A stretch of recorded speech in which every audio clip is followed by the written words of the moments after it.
right, we are back. We may be running a little bit late, but we are in fact back. I gotta say, it's been one of those Mondays. Welcome to the HEF podcast. That is the podcast, HEF podcast. Podcast of the Home Education Foundation, which is an organization that was started by our beloved founder, Brenda Dickinson, and her husband, Craig Dickinson, just after they had secured a victory for parents in what we now call the free state of Florida, because of all of its freedoms, to educate their children the way that they see fit, to direct the standards, the curriculum, the choices, the educational path, the values, to create their own home education program and run it themselves. Thank you for that, Brenda Dickinson. Thank you for that, Craig, and Representative Daniel Webster. Thank you for all of you pioneered parents from the beginning who spoke out and stood up because you believed in your own right to raise your own children, to teach them and train them in the ways that you saw fit.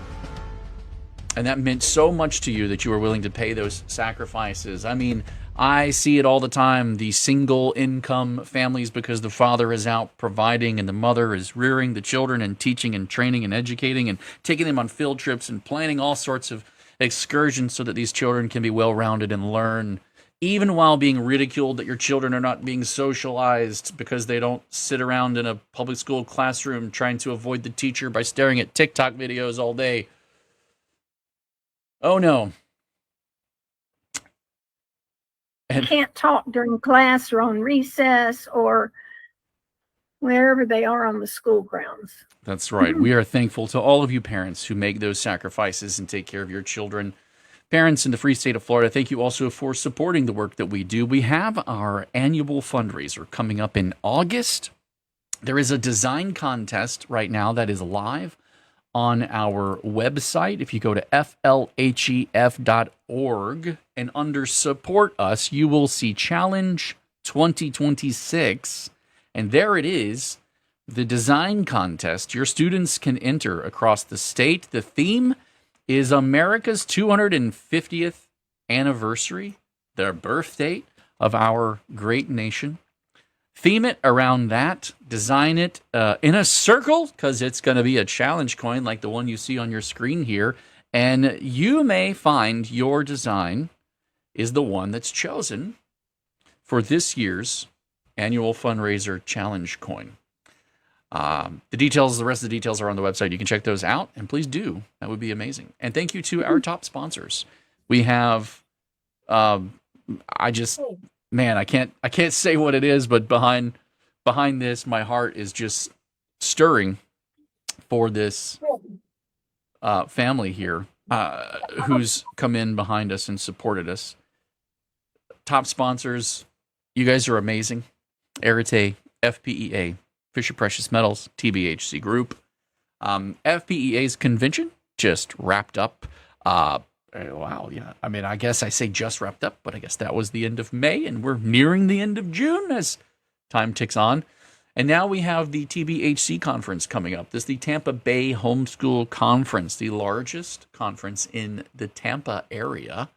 And we're very grateful for them. I will be the MC at that event, unless they call me and tell me otherwise.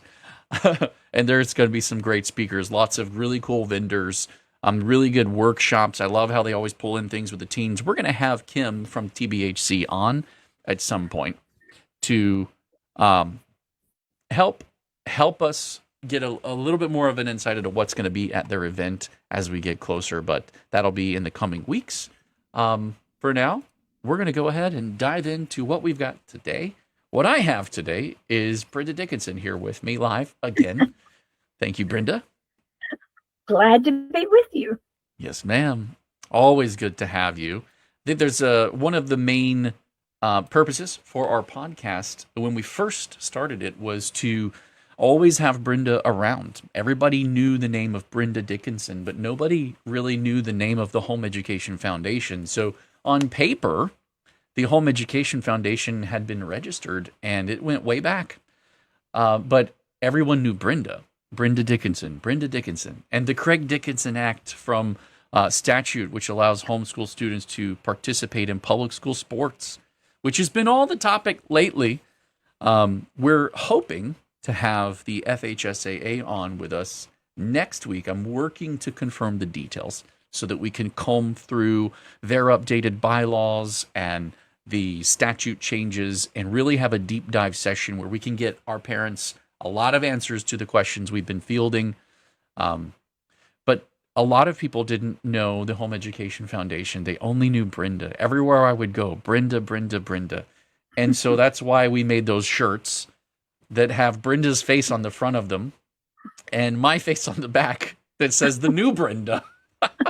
Because it was easier to tell people about us and what we're doing if they understood that you were retiring and the new Brenda is now here. With Jason's name. Yeah. Yeah. And so I'm so delighted that you are taking over and doing such a great job. I feel very comfortable with you being in the position that I was in for 40 years. Well, that is high praise coming from you, because I know many of the stories and a lot of the personal sacrifice that you've made over the years to make it happen. And it doesn't scare me. I don't look forward to it, but it doesn't scare me. And I think it's important. I think it's important work regardless. So I will say it's a different landscape, Brenda, than it was in 1980s. We have a different, yeah, very different. And some of the old prejudices are still under the surface, though. We deal with them on a regular basis. Yeah, so that's important to keep in mind. And I was trying to take a step back from some of the micro issues that I keep seeing lately with like the FEA lawsuit, and then I'll see something, the governor's race is happening, and so they're all kind of talking about their different talking points, and I was like, well, let me step back from this and ask myself this question about the educational landscape. And then I thought, well, that's not far enough. Let me step back again. And I kept stepping back, and the more I did, the more it looked like this wiry, rat nested, it's very complex. And I thought, what do we do as the home education to help our parents cut through that and see it clearly? And I landed on, we need to reestablish our priorities clearly. We need to understand what our priorities are as we move forward, and let the noise happen around us while we just hold the line on our priorities. And if we do that, I think we make ground. I think we make change. And so I'd like to kind of dive into that today. Before we dive in, and Brenda, you can't see what's on the screen, so I apologize. But that's okay. I'm going to kind of narrate it off, because those who are listening on Spotify and don't have the visuals might not also get the visuals either. So I'm going to kind of read off or describe what's on the screen as we roll through things. So I was looking this morning, and I saw this post from a candidate, Byron Donalds, and he says in his statement, it's a picture of him speaking, and it's in his statement, it quotes, and he says, 44% of Florida students are not reading at grade level. I'm going to fix that as governor. And he is like a plan, and he says some things. And what I found interesting, and I'm not picking sides, I'm not saying vote for Byron, I'm not saying any of that. I just found the idea interesting that he said, he just admits out loud 44% of Florida students are not reading on grade level. Public school, public education has been around for quite some time. And for us to be doing worse as time goes on is a big indicator. It's a massive indicator. It should scare everyone who's watching. What happens is we often get tied up in the details of, the FEA lawsuit and this and all public schools and the funding is here. And They're constantly rearranging the grid and how things are scored in this county over here, and we're going to change the way that we're doing the scoring and the grading, and we won't have any more F schools. Yeah. Okay. Yeah. Pause for a moment. It doesn't matter what the numbers are. And this is why standardized tests irritate me so. Because we're just accumulating data to throw around as long as it serves our purpose and we keep getting money from what we squeeze. Pause. 44% of them are not reading on level. That's huge. Alarming. Yes. Very alarming. That is enough. If there were no other reasons, Brenda, none. School safety, threats, administrators being arrested for inappropriate this or embezzling funds that, erase all of that from your mind. Like erase all of the other supporting details. The fact that 44% of them are not reading on level is enough to pull my kids. Perfectly good reason to pull my kids and start teaching them myself. Because if your kids cannot read, they cannot handle life as you move forward. To discover this, to read that. Somebody says this and I want to know if that's true and I need to look it up for myself, or I need to read the details on a car lease, or you name it. Reading is the kind of like knife's edge, the saving grace of education is that if you aren't brilliant, you're not a genius. If you can read well, you can excel. Ooh, clip that. And 44% of them are not reading on level. That's terrifying. And that's enough to want to pull your kids. But let's go further, because from this, I started to dive down the rabbit hole. And on one hand, you've got some people saying, oh, Florida ranks #1 for education despite years of controversy. And they go on to talk about how, despite the controversy, we're ranking #1 and we're doing great. Okay, awesome. And then you've got another WUSF article over here that says Florida ranks last in reading, warns nationwide education report. And then you've got another one. Oh, there's an ad. You've got another one that says most least educated states in the U.S., where Florida ranks on the list, and it's somewhere in the middle. So we've ranked last, we've ranked first, we rank in the middle. Florida School Grades 2023. This is an older article that states, and I've pulled from a myriad of sources here, so yeah, Fox is among them, but it's only one. Florida School Grades 2023. See the Department of Education's grades for all the schools, all Florida schools by county. And so you go through and you can see the different grades. And I got to say, this is confusing to parents. This is confusing to everybody. You get one article that says we're #1, and you get another article a month later that says you're dead last, and another one says, oh, you're sort of near the middle. And the question is, what are they measuring? Are we measuring? I mean, NIMS Middle School just paid $500,000 2 years ago in the middle of them talking about PEP cutbacks and, you know, these voucher system for these kids. They paid $500,000 for a renovation and put a gaming studio in the middle of the school, because kids learn better when they love where they learn. Are we ranking it by where kids love to learn? Are we ranking it by school safety? Are we what is the are we ranking it by reading? If the latest data that one of our governor candidates puts out says 44% are not reading on level, you can't be at the top unless everybody else is reading way worse. And that doesn't say a lot of good for anybody. It's important to realize that all of the testing standards, all of them, are paid to be put into existence. Somebody funds this, puts together that system. This system scores people. Oh, we don't like that system because we didn't like the numbers that it put out. Let's get a different system. Let's shop around for another standardized test and another this and another that. The reason I don't, personally, Jason Crawford, not HEF, but the reason Jason Crawford doesn't like the standardized tests is because I really don't care for who makes them. I just don't care. I look at my student, my child, and I know he's reading. And I know when I challenge him, he's thinking complex thoughts and he's taking it in. And we're having critical conversations, and he's 6 years old. And I go, he's passing. He's doing great. I can bet that if I have another X number of years, he's going to launch into life well. Same with my son and my daughter. The conversations as I watch my daughters get older, and they were 9 years old reading on a 12th grade reading level, and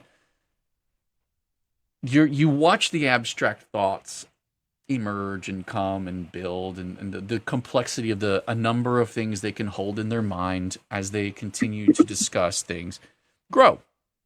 And that's important. I don't need a standardized test that's been bubbled in to tell me that. And the most important things that determine life success, resilience, character, and critical thinking are not what these tests are measuring. As parents, you don't have to take my standards. Home education in Florida allows you to set your own standards and your values and pick your own curriculum and run your own thing. This is not Jason Crawford telling everybody else what they need to put their home education program to make it look like. This is saying we need to be clear as a community on what our priorities are. And our priorities need to be uniform. Here's priority 1. You are the parent. The children belong to you. They do not belong to the state. They do not belong to some system that's going to grind them up with standardized this and that, and then 2 years later, change all the metrics so that they can get paid better. Your children do not exist to serve the purpose of being fodder for that machine. Period. That's priority 1. So anybody who's crying about not getting paid enough has a whole free economic system within which to operate. They are not locked into being only teachers or only admin or only anything. There is a whole free wide world of opportunities that they are adults in, that your children will grow up and be adults in, and you have every option at your disposal to choose from. You want to run a side business on Amazon selling balloons and make the extra money? Great. Congratulations. You're free to do so. No one is stopping you. You want to be a teacher? You need to know what your priorities are as a school. So it gets down to the fundamental question of priority 2, which is, what is the purpose of public school? It isn't to be the second parent or third parent in the room or first parent because the parents aren't around. It isn't a replacement for parents. You'll hear many stories in committee meetings about how we need these public schools because some of these kids don't have options. I think that's sad. That's heartbreaking. It's heartbreaking, but it's an emotional argument. The truth is, that child still needs a parent, period. And the school isn't one, period. The job of a school is the same as it has always been. They were the clearinghouse for information. Take that information that you didn't have access to and instill it into the child. That's it. It's simple. A baseline academic rigor, teach some critical thinking, get the children educated. That's where all these nebulous terms come in. What do those mean? Define them. And that's how we've ballooned up to what we have now. But it should be simple. The parents are the ones raising the children. They're their children to raise. They're their children to teach. The burden and the duty is on the parent, not the school system. So priority 2 is recognition that the burden and duty of educating the children doesn't rest on the public system. It rests on the parent. That the school is there as a boon, as a support, and it should not step outside of its boundaries as a supporting role. That's key. As you move forward, what happens from there is lots of terms start to get nebulous, harder to define. Well, education is really this. Well, how is that this? And what kids really need to learn is this. And everybody's got ideas. No one's ideas matter beyond the parent. You are the parent. The children are yours to raise. The responsibility is yours. No one's ideas matter beyond yours. You should have the say and the full authority. Now, it's helpful to get information, to get resources and things, support. But we've flipped in our time. Right now, the place that we sit in, 2026, public school is the default. That no one is even allowed to teach their children unless they can. I mean, if you live in Connecticut, you're not even allowed to teach your children unless you can pass a DCF investigation. You can't be trusted to raise your own kids or teach them unless you could pass that. That is wild to me. In Washington, you can't homeschool your children unless they send in a teacher into your home to review your curriculum and approve of it. I mean, that's just as controlling as it gets. Here in the free state of Florida, and I'm so thankful every state has its own laws, and I'm so thankful for Brenda and the work that she has put in over the years. But here in Florida, it's different, and we have to work to keep it different. And the danger facing the homeschool community right now is with the abundant explosion of options, the funding starting to follow the child, not go inherently into the system, but go to the child, where the parent has a choice to go back into the system, pick another private system, or to do it themselves. Parents are empowered. The multiplicity of options, the abundance of metrics, everyone's trying to pull data out and do this and argue that, and they're highly motivated. But the parent is the only one motivated by the duty and the responsibility because the children are theirs. That has to be priority 1 and 2. The children are mine. The duty is mine. That has to be clear. And I can't say it enough. Brenda, I don't want to monologue. I get criticized sometimes for that. So you feel free to interject and interrupt me at any moment in this conversation, because you've seen more when it comes to the metrics. You've seen more when you've seen the standards changing, and then it went from this to that, and it's constantly rearranging the chairs and the tables on the Titanic while the Titanic is truly just sinking, and 44% of students not reading on level is proof it's sinking. I totally agree. And I think that's a great analogy. Let me just kick in another thought. It is a parent's responsibility. Ultimately, it's the parent's responsibility. Unfortunately, there are a lot of parents out there that want to kick that responsibility to the public school. They want to drop their children off. They don't want to be bothered with them during the day. That was adequately clear when the VPK amendment to the Constitution passed with the largest majority of any amendment that had ever passed. Wow. Parents wanted somebody to pay for childcare, and they wanted us to pay for childcare for their children. So what are the priorities, going back to your statement? Right. Money, living like the Joneses. Mm-hmm. What is your priority? I know that a lot of people struggle to pay their bills, and I get that. Yeah. I really get that for homeschoolers, because the majority of them have made the sacrifice to give up a second income and put their children first. Not everybody can do that. I recognize that. Not everybody can home educate their children. And thankfully, in this state, the legislature, the governors in the past 20 years have sought to make it possible for parents that can't afford a private school to be able to afford a private school. So they've given parents who are financially strapped the availability to place their children somewhere other than the public school. So I'm grateful that there was some forward thinking, and it was pretty hard fought battles to get that. Unfortunately, we're still fighting that battle because of the FEA lawsuit. Right. And there's a couple of things I want to say about that, but sure.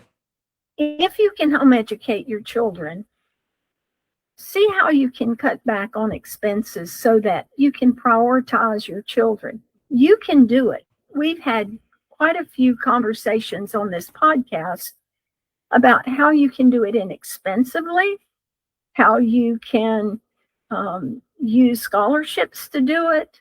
But if there's any way possible, I would encourage you to do it because, and now I'm going to say a few things positive about the public school. They cannot customize the education for your child. Right. That makes it impossible to give your child the best education. The legislature has taken over the curriculum, and they tell teachers who, I've got several friends in the system who were creative, who tried to customize it for the children. They have taken all that away from the teachers, and they have to follow a set regiment on what they do every day and what they teach the kids. Then they test. The test is really not about the children. The test is to see how well the teachers are doing. So 44% says a lot about the teachers, who, by the way, are who the FEA represents. They don't represent children. They represent teachers and the rights of the teachers. Right. So even though there are some good dedicated teachers in the system, and I imagine there are a lot of them there, they still have their hands tied as far as being able to really teach the children and customize the education. In a way, I kind of feel sorry for those teachers because they're not being given the freedom to do what they innately want to do. We're drawn to that for, But I think it's the parents' responsibility, if they choose a public education, to stay on top of what's being done for their child. Because every child doesn't learn at the same pace. Every child sitting in a public school isn't going to get the basics. And if they're moved forward without the basics, they're going to fail. It's just the way the system works. So what you're choosing, if you put them in a public system, you're choosing a system. You're not choosing education. Because if we've talked about it a lot, education and school are two different things. There you go. So let's dive into, if it's okay, dive into the fact that Florida is an attendance state. It is not an education state, contrary to what everybody spouts off. This public school is not required to educate your child. You want to read the Constitution? Yeah, I'd love, we were talking about this actually before we came on, and I was like, that makes, so I put this handy, but the education, this is Article 9 of the Constitution, and if you look at it, let me move our faces, because there we go. Now we can see better. The education of children is a fundamental value of the people of the state of Florida. It is therefore a paramount duty of the state to make adequate provision for the education of all children residing within its borders. Adequate provision shall be made by law for a uniform, efficient, safe, secure, and high-quality system of free public schools. And this is the key, that allows students to obtain a high-quality education. It doesn't guarantee. It doesn't mandate. And it doesn't mandate that they get one. It says that it allows them to obtain one. So when people are saying parents aren't educating their children, or they can't do the job of a certified teacher, well, let's look at what the Constitution says. And then I wanted to read, because it says that the legislature shall determine what that is. And if you look in attendance in 1003, I don't know if you can pull this up, and I'm not sure I can get it on my phone. Do you want the 01 definitions or the 21 school attendance? I want the 26. 26. Okay. I'll get it in 2 seconds. All right, go for it. I have it It pulled up. says that I have to find it. I lost it here. You're good. You want me to read it? Says it is the policy of the state that each district school superintendent be responsible for enforcing school attendance of all students subject to compulsory attendance age in the school district, and supporting the enforcement of school attendance by law enforcement.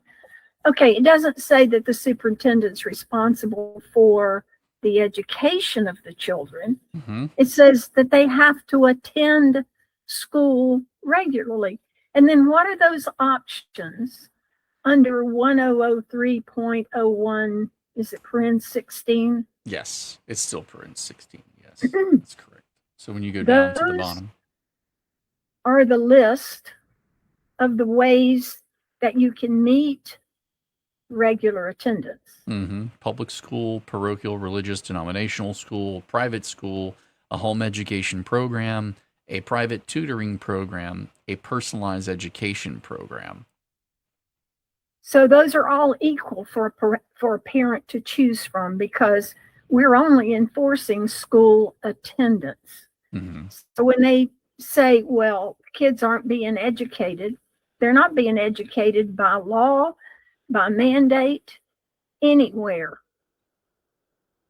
And I think that's really important for parents to understand, because a lot of people are afraid, I'm not going to do as good a job as the public school. Well, education is up to you. Mm-hmm. School attendance is required by law. By law. Yeah, so that's so key, that you, and the way that you said that is so important. Education is up to you, the parent. To ensure that your child is educated is still up to you. The job of the school system and the superintendent is to ensure that your student attends an education option in the state, period. And that's it. That's why it's so difficult to, and you know, like you said earlier, my heart kind of goes out to some of these public school teachers, because a public school teacher who's dealing with a problem in the classroom, I have worked in public schools and have seen it firsthand. They send the student out who's disrupting the class. No one is learning. The child is standing up on tables, throwing books across the room, being difficult. The teacher has to stop and put all focus and attention on adjusting this behavior. And, you know, who knows what that student went through before they even got to school. This was a Title I school that I was working at when I saw things like this. The teacher then sends the student through the resource officer to the office, and 5 or 10 minutes later, the student's back in the classroom. And it repeats. And it's on cycle, on repeat, until the bell rings at the end of the day. And that is difficult, because the attendance requirement requires that the student be in attendance, period. So the challenge of figuring out, you know, what to do. Well, you can't get rid of the student. By law, they have to attend. that's right. Where you're stuck. The difference when you're in a home education program is that the parent is able to throw out the entire lesson plan and deal with their child's behavioral issues, period. And that becomes the focus, and that's called raising your children, and that's totally appropriate. But right. What you were describing was, and you said it earlier, is you're talking about the choice to choose public school is you're choosing a system, not an education. And that needs to be, that system is a system. It has to function like that system functions, period. Like, and I think that's the challenge, that we've gotten to that place where we see public school as, quote, a synonym for the phrase getting an education. And it's not. It's attending a system. You're attending the public system. You're not getting an education. And that it's phrases like that. We harp on phrases because they matter. We don't call it homeschooling because we don't bring that system home. We call it the home education program. And that's why Brenda had that language put into statute versus putting the word homeschooling into statute, because it wasn't about bringing that system home. It wasn't about bringing a school system home. It was about the parent being free to educate their child the way they saw fit, their own home. That system, we've got to refocus on our priorities and understand that the words that we use matter. You know, when we're talking about public school and we're just passing back and forth in conversation with people, and like, it becomes synonymous when candidates are running or they're speaking that a child needs to be able to get an education. Yeah, what they mean is a child needs to be able to go to public school. We can't let them conflate those two things. You have to press. We have to press in conversations like that, in moments like that, to go, hey, define what you mean by that. Slow that part down. Don't let that just be a soundbite that we wash over. Get them to spell out the difference. I believe that if we had more clarity on this, I think public school would be dialed back to the role it belongs in, which isn't the second, third, or first parent. It's a system. It's a systematic approach to teaching this amount of information. You want that? Great, go there. You don't want that? Be free to choose this option or that option or do it yourself. And if we can remap that conversation, I think we make a lot more ground than trying to argue with, well, if your kid doesn't go to public school, how are they going to get an education? Like, we have to completely separate those terms out. It's critical. It is a system. It's a system. It even says it in the Constitution. It says it. A free, what is it right here? System of public schools. A high quality system of public schools. Says it right there. It's a system. And you should be free as the parent to choose other systems or make your own. And that goes back to priority one, cutting through the noise. Whatever you hear the candidates saying, whatever you hear people talking about, your local school board, the people that are running, and I'm not just talking about governors, I'm talking about our representatives, our senators. We've got to hold them accountable too. When we elect them, they're supposed to be our voice there in all those decision-making matters. We have to hold them accountable to things like this. Priority one for us as a home education community, you're the parent, the children are yours. Priority two, the duty to educate is yours. Even if you choose to participate in the public school system and use that system is the one that you choose. The duty to educate is yours. The attendance requirement is on the system. The duty to educate is still yours. And we've got to take back the conversation as parents, even with other parents. You know, it's okay to push back. And keep in mind that every state has its own laws. You may be arguing with somebody online from New Jersey or Washington. It's very different. Texas. It's very different in all of these places. And don't go blue in the face. Don't diving into the details. Just lather, rinse, repeat the priorities. The kids are mine. I'll direct their education. Thank you. And if I choose to participate in that system that everybody else is, here's the information that they teach. Here's the systematic approach that they use. Here's how they score that. Great. If I choose to do it differently in this system because it's Montessori or it's differently led or it's question led or it's curiosity led or whatever that is, I like that system better. Okay, great. I as the parent should be able to choose that. If I choose a private one, if I choose an independent private tutor one, or if I choose to do it myself and educate my children myself in a home education program. All of these are options, and they are rights to choose because the duty is and the burden of that duty is on us. And we have to keep that hierarchy of decision in place and in mind. And we have to keep the conversations clear when we are defining our terms and playing it out. I don't want to beat it to death, but because it's so easy in our day and age to pick a favorite candidate because somebody else picked them first. And so-and-so picked this candidate, so I like this candidate. I don't buy into that. I grew up in Alabama, okay? And anytime a child was born, it was always War Tide, Roll Tide or War Eagle. Pick one. It's Auburn or Alabama, pick one. And I just chose not to participate because that's also an option. Nobody told me that. I just decided I wasn't going to play that game because I like to make my own decisions and I didn't want to pick either one of them, to be real with you. I liked different teams because they had different colors.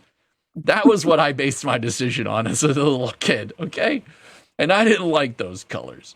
So, what your reasons are, you don't have to pick a candidate just because somebody else has picked them. Look at their priorities and make sure they match your priorities. Look at their values and make sure they match your values. Look at the way they answer questions and make sure they match the way you want those questions answered. That's what's important. That's got to be what's important. Not the color of the jersey, not who said who was cool. We don't live in a celebrity culture. We do. We do. We do live in a celebrity culture. We shouldn't live in a celebrity culture where that dictates our decision making. I know I've played the video game Lemmings. You know, you just do what the person in front of you has done and the whole line walks off a cliff. And you literally have to put certain lemmings, give them jobs to like put their hands up so that the other ones will turn around until you can get them all safely across the board. We shouldn't just follow the person in front of us or do what other people say. Like, think for yourselves. And you're capable of doing that as parents, then you can also teach your kids to do that, which means anyone can homeschool if you want. And look, while we're on candidates, look carefully, as you said, to what they say and see what they're saying in terms of freedom. Maybe they're not going to talk about freedom, but if they only focus on the public school, I would certainly question them or question where the priorities are for those candidates, because we've certainly explained to parents today that that is a choice, not the choice. And you're free to do with your children what you want to do with your children because it is your responsibility. But I would, the reason we started homeschooling, I'm going to sidetrack here. You're great. Go for it. Is because I thought I had to put them in a public school. So I called the school. I asked if I could come observe. Back then, you didn't have to be cleared at the front desk or anything. I could just walk on the campus. Yeah. But I was going to be polite. I was raised in the South. I called and asked when I could come. And they told me I could not come. And I said, excuse me, I'm a taxpayer. My child is zoned for this school and I am coming. Now I'm giving you the opportunity to tell me when I can come. So we settled that matter and I showed up and the principal wasn't there. So I met with the assistant principal after I observed in 4 classes of kindergarten students. And I asked if I could volunteer to work in the plant during the day somewhere. I said, I don't have to be in their class. I just want to be on campus so that my child knows I'm nearby. Yeah. She said to me, you will drop her off. And if she cries, I had a crier when my child was in school, she will make the adjustment. It may take her 30 days, but she will make the adjustment. And at that moment, I knew the child did not matter. The system was more important. She will adjust to the system. And I made up my mind right then. My child will not be in the school when the system is more important than the child. So that launched our journey on creating an option for parents to take the responsibility of educating their children by law. And they couldn't come after us for non-attendance. And that is how the home education statutes in Florida were born. Yeah. That's fantastic. Yeah. So it's it's some hard choices. Fortunately, Craig was an attorney, and he said if we're taken to court, we'll defend our right to teach our children. Although there were no laws at that time, he would have had to depend on national cases that had been decided. Yeah. But we were willing to fight. Parents today don't realize what a gift they have of choice. Yeah. They don't realize it because back then there was public school and private school. That was it. Now we have all kinds of other choices to customize the education of their children. So it's not without time, energy, and labor that all of these have come about.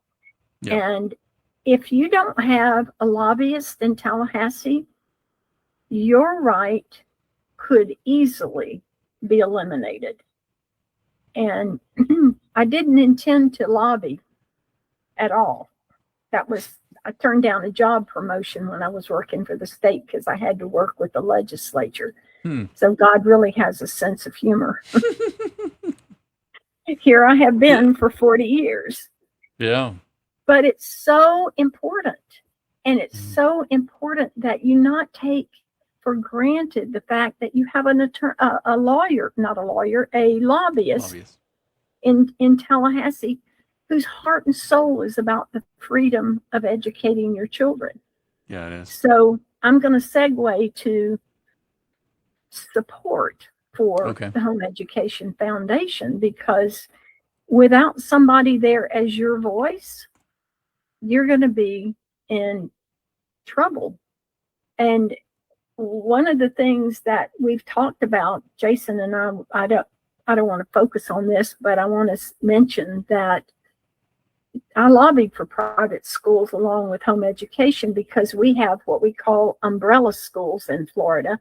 It's not a legal term, but it's where parents teach their children under the license of a private school. And so if I lobbied for the private schools in Florida, all of them that came under an organization, then I could preserve the rights of those schools that umbrella home educators under their umbrellas. So for years, I worked to try to protect the rights of private schools. And in this past legislation, which fortunately Jason was very active and successful protecting the rights of home educated children in athletics. But my concern is because the private schools decided they didn't need a lobbyist, their rights are going to be affected under this new law. Because if I understand it correctly, a child who attends a private school cannot go to another private school to play sports and outside of the district. So if you live in one county, but you're closer to another county, or you choose another school, you are going to be required to play for that school. And unless they don't have the activity or the sport at that school, you're not allowed to move to another school. Right. It would determine whether that school that they're currently at has that offering of that activity or not. Yes. So we'll expand on that next week or whenever we get the FHSAA on. But my point here is I'm not sure there was anybody actively involved in lobbying when that law was passed, because that's going to limit the ability of them to draw students outside of their counties. And kids and parents may make a choice based on athletics rather than where their child gets their academics. But that's a lack of having a lobbyist on the scene. Yeah. So that could easily happen, and it would have happened. We would have not had the right we have without you, Jason, there watching the legislation and interacting with the decision makers at the Capitol. So I applaud you for the work, but also we need the support from parents who benefit from it. And keep in mind,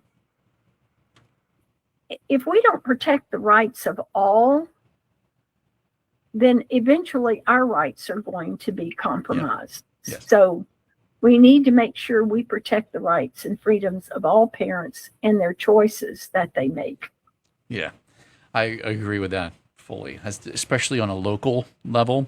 If you're looking at getting involved or watching your school board, we have a parent out of Alachua who watches the school board in Alachua County very closely, and he posts in our Discord server. If you're not a member of our Discord, you should join our Discord. But he posts in there about what's happening and what's going on so parents can keep up with it. And it's important as you're following what's happening to follow private school, charter school, public school, see the systems and how they're directing them. Because you as the parent still get to make the choice about which system you want to put your kid in. And that matters. That is everything.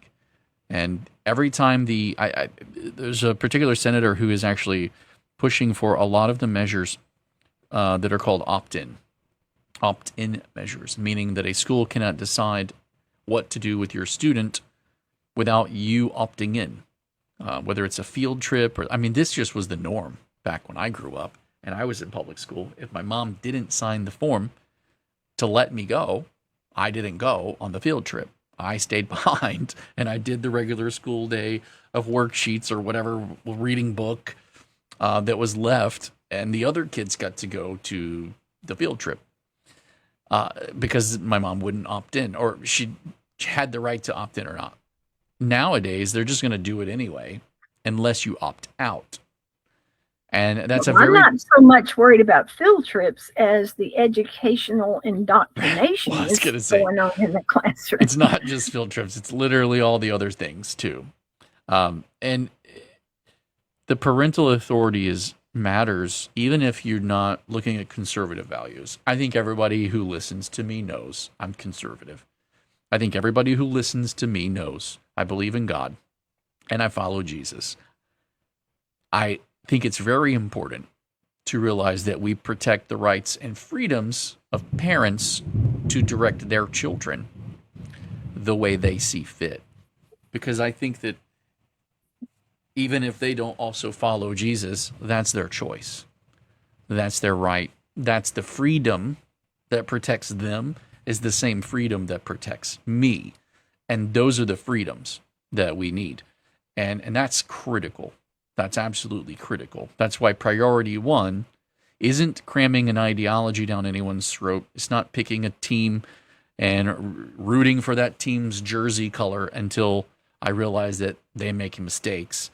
It's understanding what my priorities are as the parent. I am the parent. I make the choices. That's my right and responsibility, both enrolled in one. And the freedom to do that and be recognized as that has to be fought for, because others don't always recognize your freedoms or your rights or your reasons as valid. And if they don't agree with your reasons, it doesn't and shouldn't matter as long as it's your right and that's protected. And that's what we're all about. I know that I might turn some people off because we don't necessarily see eye to eye on conservative values or things like that, but that's not the point. The point is the freedoms, and the freedom to disagree is a critical freedom. And they're my children, and yours are yours. And if we both think differently about how, that's fine. We should be able to both be free to go raise our children the way we want to and get them to engage in a civil society, civil discourse, and go from there. Well, Brenda, I thank you, one, for asking for the support, because it is true that we need it. We are not fully funded yet. We look forward to being able to be, but it's also something that I think we need more team members moving forward. With all of the differences in communication tools and how fractured everyone is in the different communities, we really do need more weight behind the scenes to be able to like be as effective as we can be, as optimally. And I do believe that we will eventually get there if parents do support us. But I have noticed over the last couple of months, there's a cancellation here and a cancellation there, and someone's card information went off and they didn't put it back in, or someone moved out of state and they're like, hey, appreciate what you're doing, but we don't live in Florida anymore, so we're going to cancel our support. And I wish you well, God bless you. But I haven't seen as many upticks in the support coming through. And that's something that I get to see daily that other people don't. Makes me a little nervous. But it doesn't stop us from doing the work that we do. It does stop us from growing and being able to do the work more efficiently, more effectively. All these systems that we use to track things have costs. It's a matter of, just being as effective as we can be. So the heart is... And maybe parents don't think $5 a month is enough, that, they're really not helping. But that's not true. It's not true. We get enough parents giving $5 a month, even $5 a month per child. I mean, you're educating 9 children. Yeah. And you've got the freedoms that you have because somebody else has done the work to give you those freedoms. There's a cost involved, and it's certainly not as much as if you put them in a private school. So I would just encourage you, if it's just $5 a month, it really makes a difference when everybody participates at $5 a month. And we have over 100,000 home education students in the state of Florida. 150,000. 152,000 to be exact. But even if it was just 100,000, that'd be more than enough to do what we're doing. But when I say we're not fully funded, we're not. And you're our people. And we work to help support you. It was interesting the number of conversations that I would get in at the FPEA convention. And, some of these parents were just saying, thank you, appreciate all the work. And some were a little bit more like, well, why aren't you doing this? Why aren't you doing that? And I was like, well, these are interesting conversations too, but are you supporting us? Like, am I your lobbyist? Do you come in behind us and support the work that we do? I fight over the freedom, the right to do it, the protection. But when people start to go, you need to do this and you need to do that, I always wonder, are you one of our actual supporters? Like, are you boss? Do you sign the checks? Anyway, we'd appreciate your support. And Brenda, thank you for being on with us today. And as always, I'll give you final word and final say as we kind of call out today. I hear the storm brewing over my head too, so my power may go out. Right. Freedom is worth the investment. So consider whether your freedom to home educate your child is worth part of your family budget. And, if you don't keep the freedoms and you don't fight to keep them, then many times you lose them. And it's so valuable for the people that are exercising their freedom to home educate their children. So a small donation monthly will make a huge difference. Please consider that. Yeah. If not, your child may be in a public school being indoctrinated by whatever that teacher or that system is going to indoctrinate your child. Forget the education. What is it that you want your child to believe and to learn to live by when he gets out of the system? You need to be the one that determines that. Yes. 100%. Well, thank you again for being with us. And thank you to the parents in the free state of Florida for supporting the work that we do. We have many parents who do support us, and we are very thankful for your support. Also, a special thanks always to our top sponsors, Arete, FPEA, Fisher Precious Metals, and TBHC Group.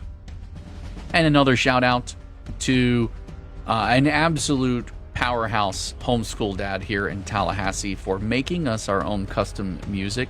Every time I hear it, I just get amped up, and I just want to say thank you for applying your talents and donating your skills to the trade.